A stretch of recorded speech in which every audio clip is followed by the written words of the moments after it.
Hi everyone, how are you doing? Welcome in. Welcome back if you're a returning viewer. If you're new, my name is Charlotte. You've probably guessed what today's video is. It's been a little while since I filmed a favourites video. They always remind me of like old school YouTube and I really like watching other people's favourites videos. I think my last favourites video was like my spring and summer favourites. So I thought I'd do like a little video of like my autumn favourites, I guess. None of these are that particularly autumnal. Some of them are more autumn leaning than others, but it's not necessarily entirely autumnal favorites. It's just my favorites and it's autumn. Does that make sense? My last video was my spring summer favorites. Got a really good mix here today. We've got some jewelry, we've got some fragrance, we've got some books and some like stationery themed bits. Not loads of stuff, but these are just things that I've been deeply enjoying lately. So let's just get started and get straight into it. I'm going to start with some stationery. I got my first fountain pen not too long ago in the summer at some point, maybe like July, August time. I got a Lamy Safari. It's quite an affordable fountain pen and I'm just really loving having a fountain pen. I say it's an affordable one. There are definitely much cheaper fountain pens out there. This was about £23. I got this really beautiful like clear design. If this is your first time watching one of my videos, I do really like pens. I'm really into my stationery. I would consider it probably one of my interests, maybe not a hobby because it's not something that I consistently buy all throughout the year. I kind of just stock up and then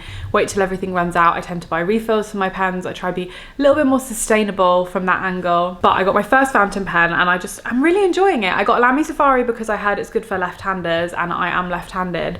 And I also bought the left-handed nib with it, which is slightly different. I feel like you're not going to be able to see it. It doesn't look any visually different, but I was able to change and replace it to the left-handed nib. And I believe the left-handed nib is a medium weight. I bought some Lamy ink cartridges as well in black and purple, but I also bought an ink converter, which was really, really inexpensive, about £3. And then I bought some ink to go in it. And I think this is what's making it such a delicious writing experience to me. Couldn't find the bottle, but I bought the Diamine ink in the shade Oxblood. Again, very inexpensive if you're going for a smaller size bottle. I think it was about £3 and the converter was about £3 as well. I got them both online. Something about writing with my fountain pen when it's a really rich, deep, blood red shade of ink is just so dramatic and glamorous to me. Gone are the days of my ugly to-do list. It's just a little bit of whimsy into my life. I know that sounds really ridiculous, but I'm trying to live like a life of pleasure. And I know that sounds really obvious and really stupid because everyone's like, well, obviously you'd want to live a life that you enjoy.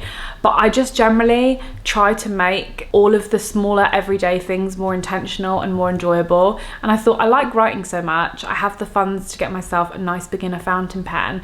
And you know what? Yeah, I write a lot and this has made writing deeply, deeply enjoyable. I never lose it because I'm precious about it. I just love having it. I think it's so nice. It's just a nice little addition to my life. Every time I crack my pen out to write something, whether it be at work, whether it be at home, I just think like, oh my God, I really love this pen. And isn't that like so wonderful? Just like such a simple everyday thing as writing. This is such a nice tactile sensory experience and it is just such a little luxury for me. Staying in the sensory, I want to talk about fragrance next. I have spoken about fragrance before quite a lot on my channel and I do the repeats. I kind of stay within the same realm of fragrance. I have my favorites that I always go back to, and a rediscovery for me as the days have drawn cooler is one of my favorite fragrances, and it is Viktor and Rolf Spice Bomb. I won't lie, I hate the packaging. I hate that it's a grenade. I think it's really, really tacky. I think it's giving toxic masculinity. This is a men's fragrance. It obviously goes without saying, I feel that fragrance transcends the gender binary, but for categorization purposes, I know they're often kind of men's and women's. But yeah, so this is typically a men's fragrance, but I do feel it is very wearable. This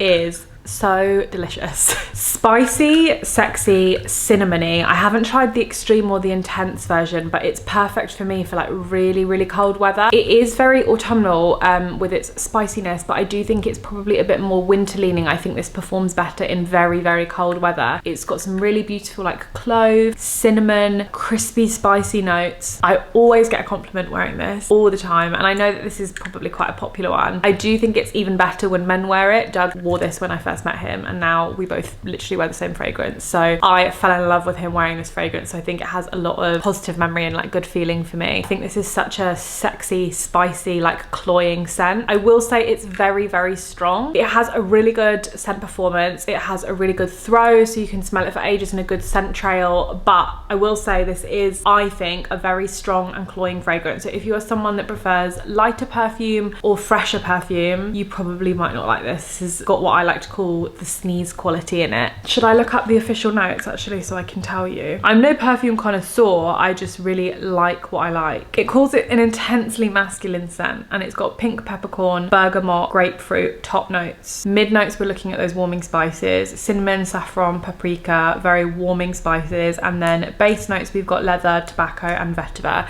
That is just like all my favorite smells in one perfume. I just love it. I think it's really, really nice. Probably should try the other ones because I always get recommended them. Absolutely love them. I'm gonna stick with fragrance because these two pair together really nicely. Along with my fragrance, I'm a big layerer, really big into body care, oils, lotions, thick moisturizers, the lot. I tend to buy my oils quite plain and flavor them or scent them myself with essential oils. I like having a unique smell, I say, with the most like mainstream winter men's scent ever, but I like layering and creating a full smelling olfactory experience, you know? Like, I think scent starts with your body care, and some will go so far to say scent starts with your like washing and your laundry. I can't do any of that, my skin's too sensitive. But I found the essential oil that I dig at every single year that's always served me really well, and it is my black pepper essential oil. This is so spicy and warm, and you have to be quite sparing with it because it's got that warming effect that like cinnamon essential oil has, which obviously you shouldn't really put cinnamon essential oil on your skin because it's way worse than this, but you have to be quite sparing with this. I always struggle with finding peppery fragrances and they're not peppery enough for me.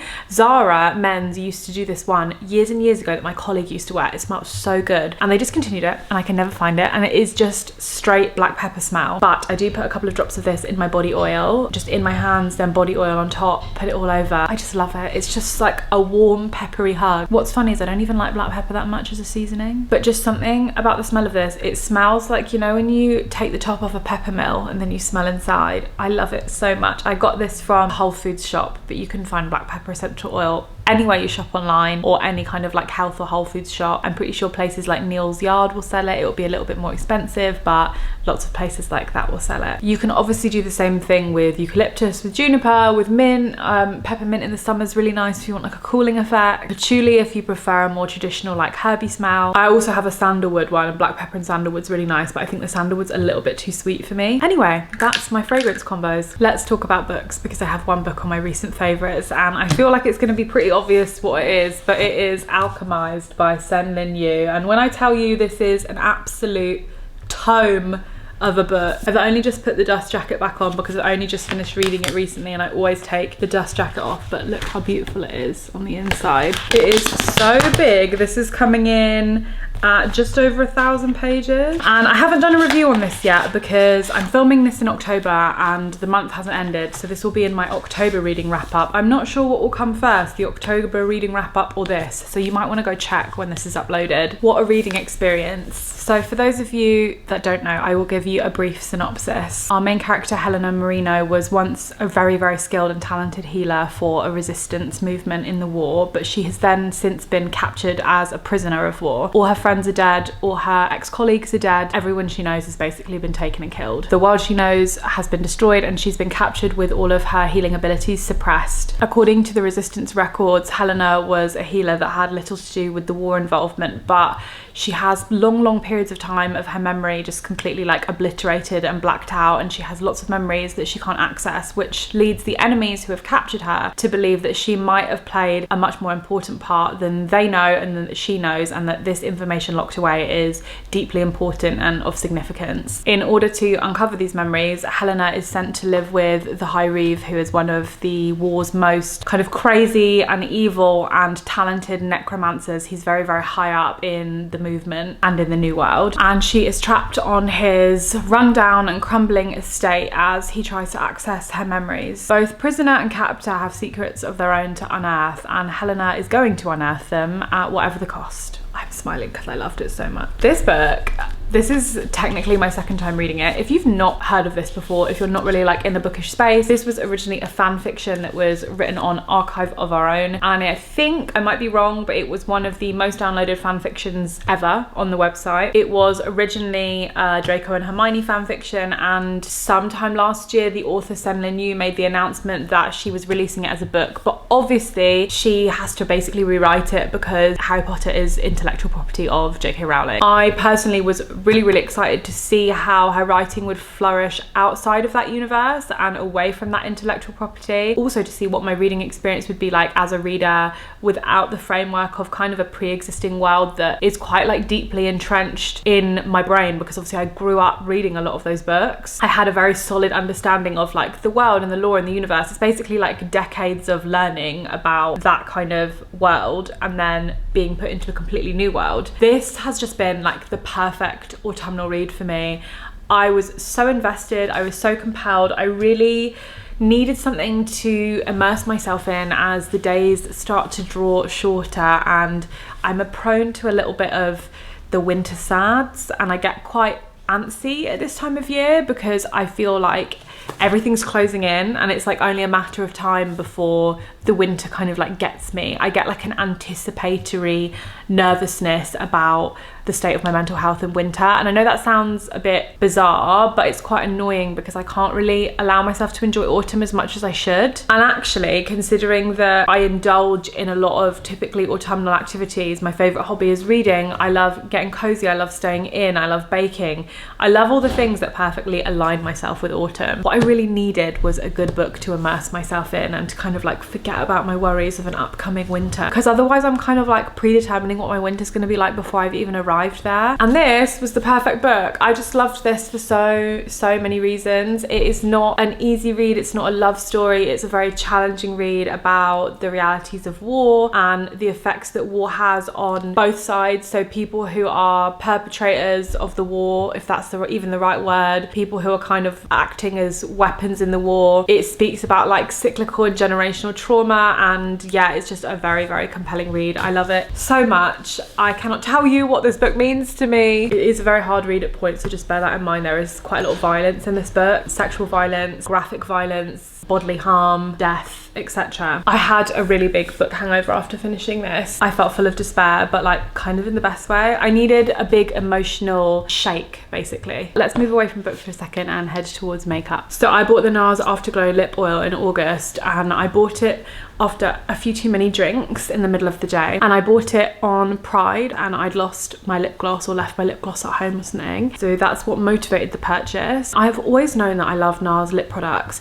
This is so incredibly good. I bought the shade High Life 508. It's what I'm wearing today. I have got a lipstick on underneath it, and I will say in terms of the colour for me, while this looks very pigmented, it's very sheer. It barely acts as a tinted lip gloss, so just bear that in mind. Obviously I'm not super fair, but my lips are naturally quite pink, so it is just more of like a clear, slightly pinky gloss. This is a hybrid, I think, of between like a gloss and an oil. It is called the Afterglow lip oil, I'm pretty sure. It is such a nice, smooth, like plumpy, yummy, silky texture. I don't even know how to describe it because it does rub away. It's not sticky like a gloss, and it's just got like a voluptuousness and like a fill to it. You know, when you wear a really nice gloss that like fills the lines in your lips, it's like that, but it's much more nourishing and it doesn't sit on top of your skin. If you've seen me with anything shiny on top of my lips in the last 3 months, it's been this. I'm obsessed. I've had this since August. I'm using it pretty much every day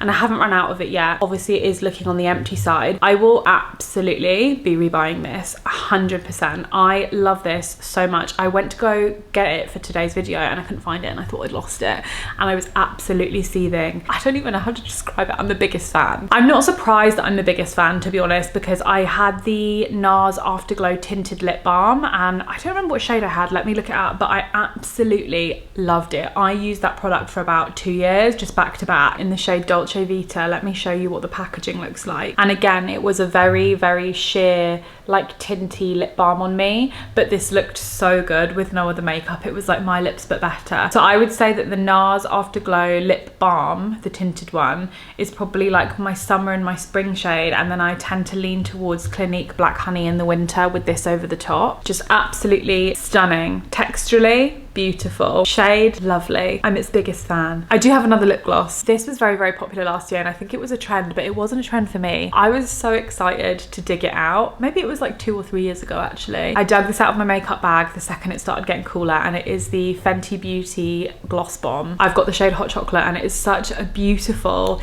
like brown, glittery, shimmery gloss. It smells really good as well. It's not chocolatey smelling, I don't know what the smell is, but this is like a really nice autumnal, yummy, wintry, cool toned brown gloss for me. I am quite sparing with it. I tend to either put it on over a pinkier shade or with just nothing on because it's quite brown on me, but it does layer up quite quickly. The pigment's really nice. I have a couple of Fenty glosses, and one thing I will say is they are so unbelievably glossy, like so shiny. I find this brown one a little sticky. I have also one of the Fire and Ice ones as well in like a blue clear, and that one is less sticky, but this one is a little sticky, but it's fine because the payoff and the gloss and the vibe is so gorgeous. It is very, very, very high shine. But yeah, these are my 2 favorite lip products at the moment. I just love rediscovering something you already have. I feel like I've been going on about this for ages, sorry. We'll stick with makeup because I've recently made a new makeup purchase, which I haven't done in a while. I got the HMB Silky Smooth Airbrush Filter Pressed Powder. I'm usually a die-hard user of the HMB Cosmetics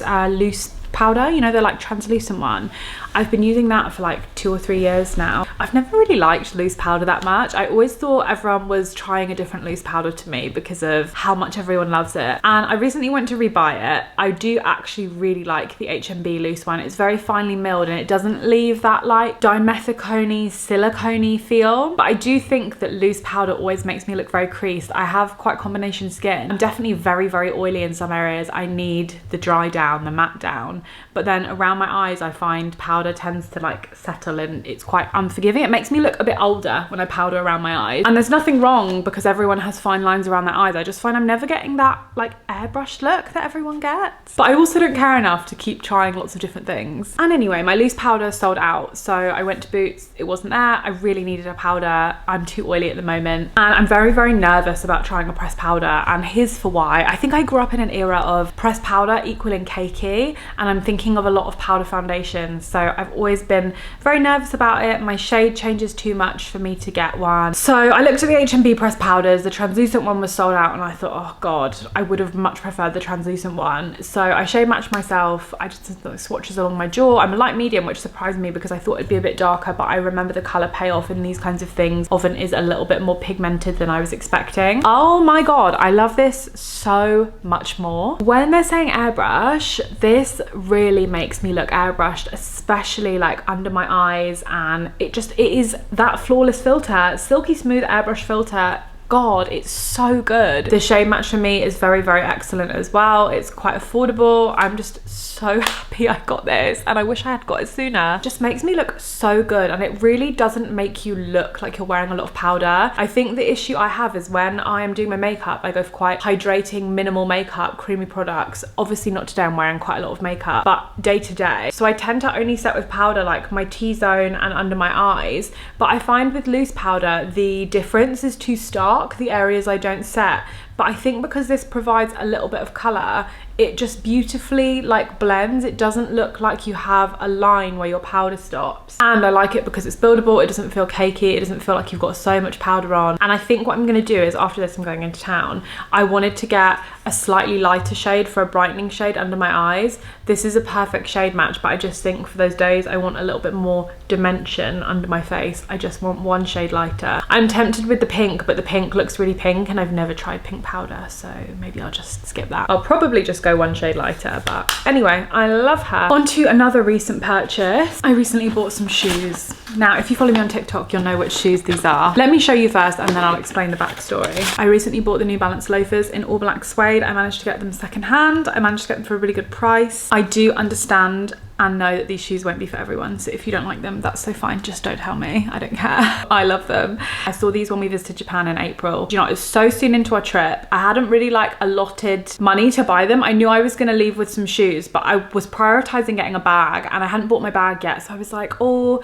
it seems like a big purchase to make for like the second day of our trip. They were funky, but obviously they're a bit kind of like out there, and I don't really own any loafers, which is kind of why I wanted them. But I was like, oh, I'm not really sure if this is like me as a shoe. I really need to think about it. Basically, I don't make big impulse purchases without thinking about it, even though I impulse purchased a lot in Japan. Anyway, I tried them on and I was like, oh yeah, I'll see them again. I asked the guy, he was like, yeah, this shop is everywhere. It was like a resale chain shop. Tried them on, a 4.5. I'm usually a 5, but loafers I go a bit smaller, loafers and boots. And I just thought, okay, cool. Turns out nothing keeps you up at night like the shoes you didn't buy. I posted them on my Instagram story. Lots of people hated them. I thought about them every day. I searched for them every day for our 2.5 week trip. Every shoe shop I went into, I was like, do you have the New Balance loafers? Do you have the New Balance loafers? Never. Never, never, never. Doug really wanted me to get them. I didn't get them. He was really disappointed. He loves them so much. It was disappointing all around. And I come home to the UK and I spent months searching for them. Months. The only ones I could find on resale were like upwards of £300. I was absolutely livid because the ones I'd seen in Japan felt like a really good price. They were like close to the original retail price. And I just thought, oh my God, I just absolutely cannot afford this. I don't want to pay that much money for shoes. Least of all, like New Balance shoes. Anyway, short story long, I had been looking for them on Vinted every day for like ages, and last week I found them in a 4.5. They are marked as very good. They've not been worn outside. The person who bought them and they were too small for her, and I got them for £95. So I am so unbelievably happy. I really, really like them so much. I just think these are gonna be a really great everyday shoe for me. Work shoe, home shoe, casual shoe, blue jeans, skirts, dresses. I just think they're so chic. Yeah, they kind of look like old lady shoes, but if you've noticed, all of my favorite shoes look a little bit like old lady shoes. I'm so pleased with them, and I think they're even better because I waited so long for them. Do you know what I mean? The satisfaction's more there, and I got them secondhand. Doug also got a pair of the silver ones. He copied me and he got them just before me, so I was like, oh, okay. Next one is one that I wasn't expecting to put in, but I'm gonna show you. They're called Breasties. I'm not gonna show them to you on, obviously. They're not in the box. Where the hell are they? One second. Okay, I found them. Let me show you what they look like. This is them. Let me explain myself. I had a friend recommend these to me, and I thought they were quite expensive. But one thing about me is that I'm willing to spend money on a bra solution. I'm gonna say that I am not like a no bra person. I don't really do like tight clothes no bra unless it's thick enough to cover my nips. Essentially, I used to be. I think as I've gotten older, I've just kind of like moved out of that era of my life. I don't really care who does it, but I'm just not like personally comfortable with it. My boobs are asymmetrical, as a lot of people's are. It is quite noticeable when I wear like tight t-shirts or tight fitting things. And also, to add insult to injury, I got my nipple pierced a really long time ago, had that piercing for most of my life, most of my adult life, and only took it out fairly recently, and it's changed the shape of my nipple because I never changed the shape of the bar. I know that's kind of a crazy thing to say on YouTube, but it means that when it's cold, things are moving at different rates. So I've got asymmetry of the nipples going on. I don't care, it's really not a big deal. But I've never been able to find covers that work or stick-on bras that don't make my boobs a really weird shape. I have quite big boobs for my frame, I think. Not that you could tell. I'm like a triple DE kind of thing. Just bear in mind it's with my frame. So anything I get that's like a stick-on bra doesn't really do the support. I've gone fabric tape, I've gone the pull-up tape, I've gone the stickers, but that's not really what I care about. It's not the shape. I just want my nipples covered. I've never found plasters to work. You know, you can always just see the indent of something that you're wearing, but I just really want it to be like when you're wearing something fitted, a nice smooth shape. Stick-on bras look so bad on me. They make me look like even bigger, and I'm not trying to minimize. I just actually just want to look like I'm wearing no bra without the nipple situation going on. I think that's fine. You think that was quite achievable. Apparently it's not. And I promise like none of this stuff is an ad. I'm like so relieved after so long of being able to find something. I bought these nipple covers. They're called Breasties. Like I said, they're quite expensive. You can get like off-brand style ones, but I needed next day shipping because it was pre-holiday, and I just got these. I can't remember what shade I got, but they're a perfect shade match. Anyway, my friend recommended them to me because I was like, what bra are you wearing? And she was like, girl, I'm not. And I was like, you're joking. And she showed me, she just like plopped out a tit, and it's these like little silicone breast covers. They are not adhesive, so there's nothing sticky on the back of this. So yeah, they just like stick to your skin. It's like with your body heat, you can see that's like a really good shade match for me. And they're big enough that it kind of just covers everything. They do 2 different sizes based on how big your boobs are. I think I've got the bigger size, but yeah, it completely covers everything. There's no seam and no line. I was wearing these all holiday with like a little tight white t-shirt. Absolutely loved it. They are so comfortable. They literally never came off, even in the heat. You do have to wear it under something that is more snug fitting, because I think if you were wearing something very loose, I haven't tried it yet, but I think if you're wearing something very loose and you're moving around a lot, it could like undo the seal and it could just fall out of your top. So on the instructions, it does recommend something a bit tighter. Anyway, I've been talking about this for like 8 minutes, it says on here. I just really am so happy. This has been like such a, not a big problem for me, because that's so dramatic, because like who cares, they're just tits. I'm your biggest fan. I'm your biggest fan. Next one is also a rediscovery. One thing about me is I love rediscovering old stuff. My gold Casio watch, the time is wrong because I've had this for years, but I went to my partner's parents' house and we used to live there, so I still had a few bits there, and I was like knocking around in all my like old bits and pieces, and I found my old Casio watch and I thought, you know what, hell yeah, it looks so good. I am unfortunately like a slave to my Apple Watch and I don't really like it, but I am trying to do like health and fitness stuff lately, so I do keep it on most of the day.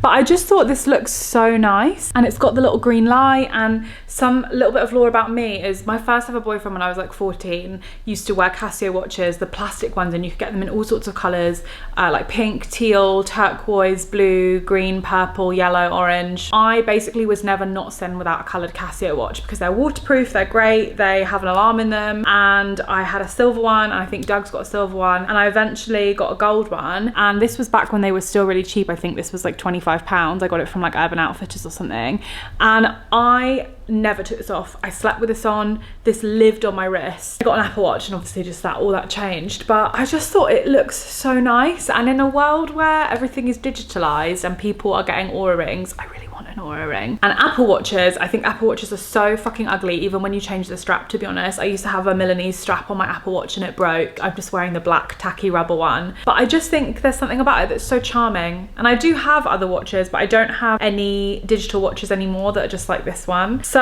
I'm just really happy. And you know what, it's really worn and the time is slightly out, but the date is wrong, and it's only out by 10 minutes too fast. And this has had the battery in it. I've never changed the battery in this, and this has had the battery in it for over 10 years. I've had this since before I was 20, and I'm about to turn 30, and it has got wear on it, but it's just all the signs of life. Do you know what I mean? It's just that has a lot of memories in it for me, and I just thought this used to be such a fundamental part of who I was as a person, and one day I just got something new and shoved it in a drawer, and it's filthy, it needs a clean, but I can do that because it's waterproof. And I'm a very different person to who I was when I first got this, but I'm just so happy to have it, and I think it's such a chic and timeless accessory. I think it's beautiful, so I'm gonna start wearing this a little bit more. I'm gonna try give up my Apple Watch. Not give it up, but just don't need to prioritize it, you know? I love it. And then last but not least, it's already dirty, but I have my book journal. Don't know what that is. I think I spilled some sticky toffee pudding on it the other day and I need to clean it off. This is the Leuchtturm journal. I spoke about this actually in a recent video. Why is that on backwards? I spoke about this recently in my journaling ecosystem video, which you can go find on my channel, but I recently bought a journal specifically for writing about my books and everything that I read, in an attempt to just get a bit closer to the books I'm reading, to analyze better, to have better thoughts, yeah, get a bit better at the skill of reviewing. Someone asked me for an update on my book journal, and I would like to say that this is not really a book journal in the typical sense how people like put a picture of it and write their thoughts and, you know, their favorite characters and their quotes and the star reviews. This is very much just a book journal where I just scribble down the thoughts of the book as I'm reading it. So I've only written about 6 pages because I'm only doing it with physical books that I'm reading, because I have them with me and next to me. But I'm really enjoying using it so far. I think what's really beautiful about this is as I'm filling it out and I go back and I reference it, the one thing I'm most excited to have is like a physical archive of the books I've read. And obviously there is such a huge archive of the books I've read. I have my Storygraph, I have my YouTube channel, I have my BookTok page. All of those are very much digitally archiving the books I've read, and I've been reviewing books online since January 2023, so like there is a huge archive online of the books I've read. But something feels so delicious about having a physical one and having this slowly accumulated over a process of time is very exciting to me, and a lot of the notes in it are a little bit nonsensical, and some of them like aren't even 4 pages, but I'm gonna go back and add some stuff in them. Yeah, I really like it. I just think there's something really nice about it. I like seeing where I was at when I was reading this and like the notes that I've done. It's like a lot of insight into what my thought process was and how it developed. So what I tend to write down is meanings of words that I didn't know, queries and questions. Sometimes I will annotate the book and I'll put like a note in it, and then I'll say page 67 in this. The ones I did for Catabasis were mainly words that I didn't know, because there was a lot of words I didn't know, but that was really exciting because it's not often that happens to me. I've written like 17 pages in or so. I feel like this has very short chapters, just silly things. I've written stuff about sentence structures, I've written stuff about my thoughts. Chapter 19, pliant, stunned. I just think it's a really gorgeous thing to have. And I put this lovely little moleskin charm on it, and it's covered in sticky toffee, so you can ignore that. The sun has started to come in and disrupt my light, but I think that's me done. That is all my recent favourites. I hope this video hasn't been too long and rambly, and yeah, I hope you've enjoyed it. I love a favourites video. Like I said, it reminds me of a little bit of old school YouTube, and I'll probably do a winter favourites video in the new year once my habits have changed, once what I've used has changed, all of that kind of stuff. Thank you for watching. If you do like today's video, I do upload on Sundays and every other Wednesdays, and yeah, thank you so much for watching. I'll see you on the next video.